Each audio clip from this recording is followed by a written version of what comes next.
Assalamualaikum warahmatullahi wabarakatuh. Eh, di sini saya Aulia Putri Khoirunisa dengan NIM 330102000084 dari Prodi Hukum Keluarga Islam. Di sini saya akan menyampaikan beberapa analisis dari sejarah dan perkembangan hukum keluarga di Tunisia, di Maroko, dan Iran sebagai tugas mata kuliah perbandingan hukum keluarga yang diberikan oleh Bapak Sipaul. Yang pertama, sejarah dan perkembangan hukum keluarga di Tunisia. Sejarah di Tunisia berawal dari pemilihan sejumlah ahli hukum melakukan fusi terhadap mazhab Hanafi dan Maliki. Di dalam hukum Tunisia, perbandingan hukum Islam yaitu yang pertama, usia perkawinan. Pada usia perkawinan di tahun 1981, ketentuan usia nikah yaitu 17 bagi perempuan dan 20 bagi laki-laki. Bagi mereka yang berusia di bawah ketentuan yaitu 17 bagi perempuan dan 20 bagi laki-laki, maka harus mendapatkan izin dari pengadilan. Dan izin itu tidak dapat diberikan jika tidak ada alasan yang kuat. Yang setelah itu perbandingannya dengan di Indonesia. Di Indonesia itu usia perkawinan diatur dalam Undang-Undang Nomor 1 tahun 1974 dengan diubah ke Undang-Undang Nomor 16 tahun 2019. Yaitu dalam undang-undang tersebut usia perkawinan di Indonesia 19 tahun untuk laki-laki dan perempuan, jadi sama rata. Dan di Indonesia ya nikah di bawah dari usia 19 atau di bawah itu maka harus izin pengadilan terlebih dahulu. Yang kedua, perbandingan hukum di negara Tunisia yaitu perjanjian nikah. Perjanjian nikah dalam pasal 11 Undang-Undang Tunisia memberikan peluang adanya khiyar al-syart dalam perkawinan. Jika tidak ada isi perjanjian yang dilanggar, dapat mengajukan perbubaran. Dan di dalam Indonesia itu biasanya dalam perjanjian itu sebelum melakukan akad biasanya ada perjanjian, yaitu ya berupa masalah waris atau yang bisa memisahkan harta benda seorang wanita dan seorang laki-laki tersebut. Yang ketiga yaitu perbandingannya ada poligami.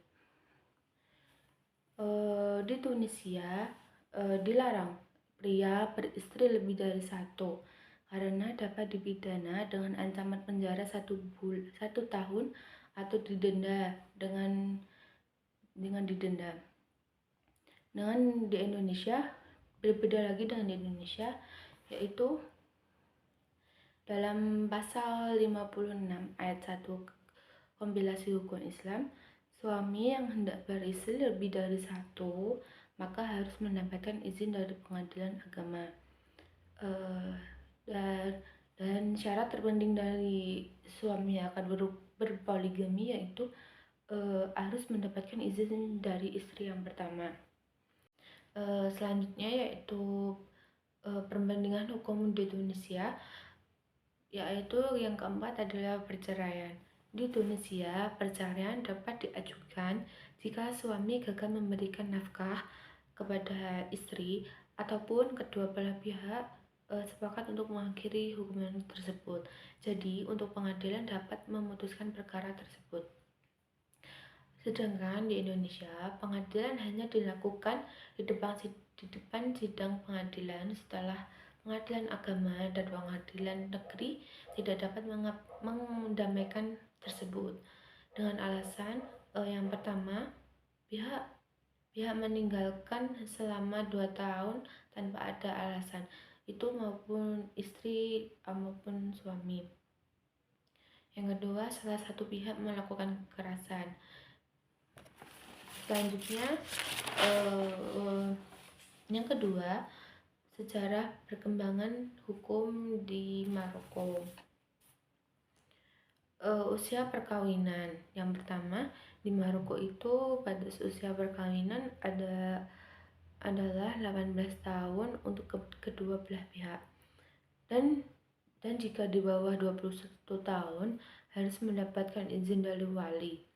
Sedangkan di Indonesia sama saja dengan yang tadi, bahwa dalam Undang-Undang Nomor 16 Tahun 2019, pria dan wanita berusia 19 tahun.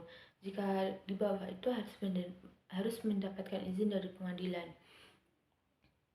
Yang kedua, poligami.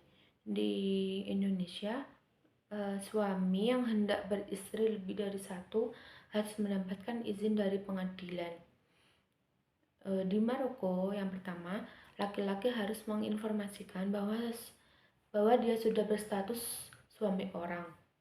Yang kedua, saat akad, wanita boleh mencantumkan takdir talak yang melarang suaminya untuk berpoligami.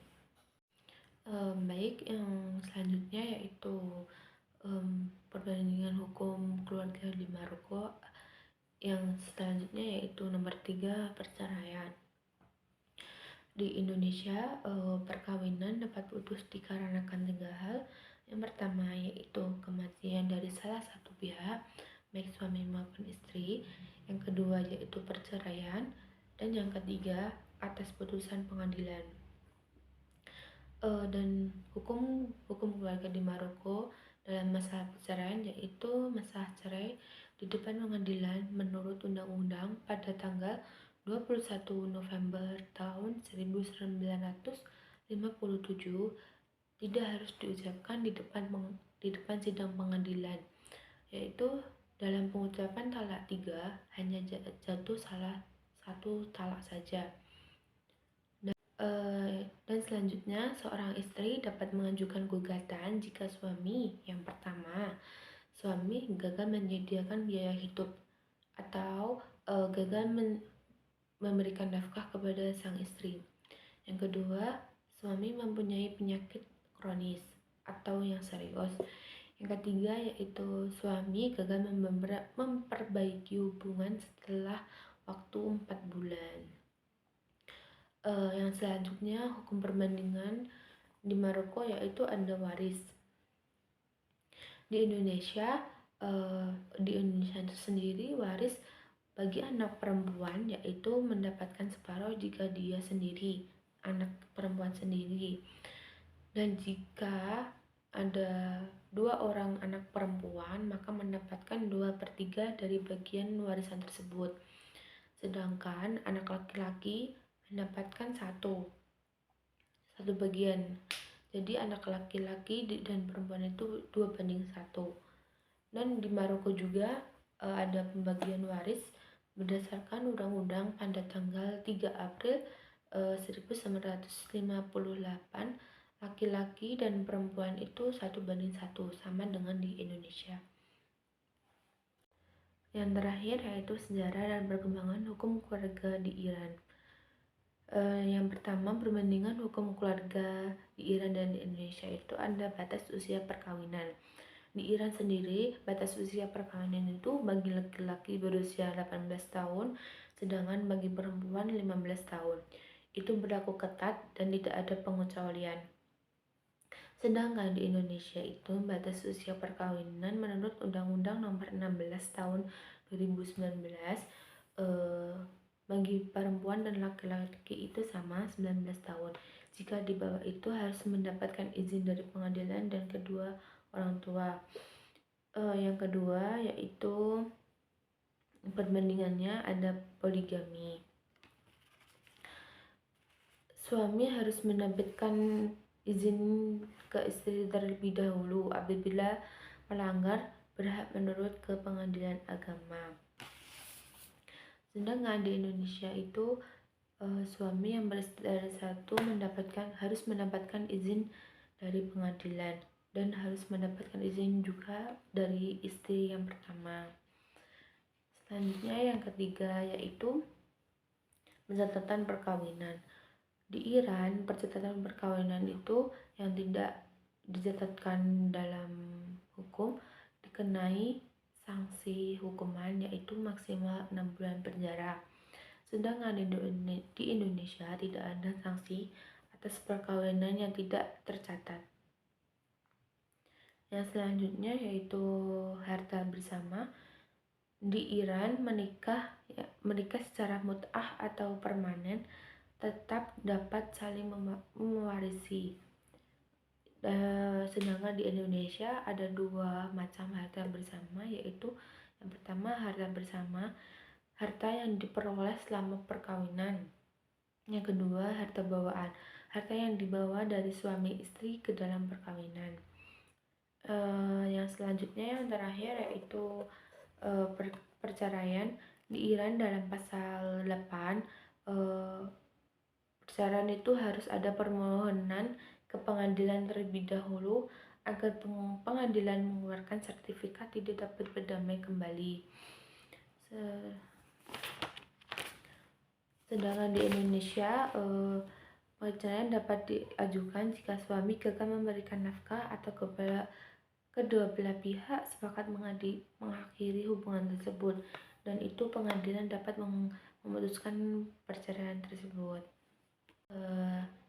Sekian dari analisis perbandingan hukum keluarga di berbagai negara. Yang pertama di Tunisia, yang kedua Maroko dan Iran. Kurang lebihnya mohon maaf.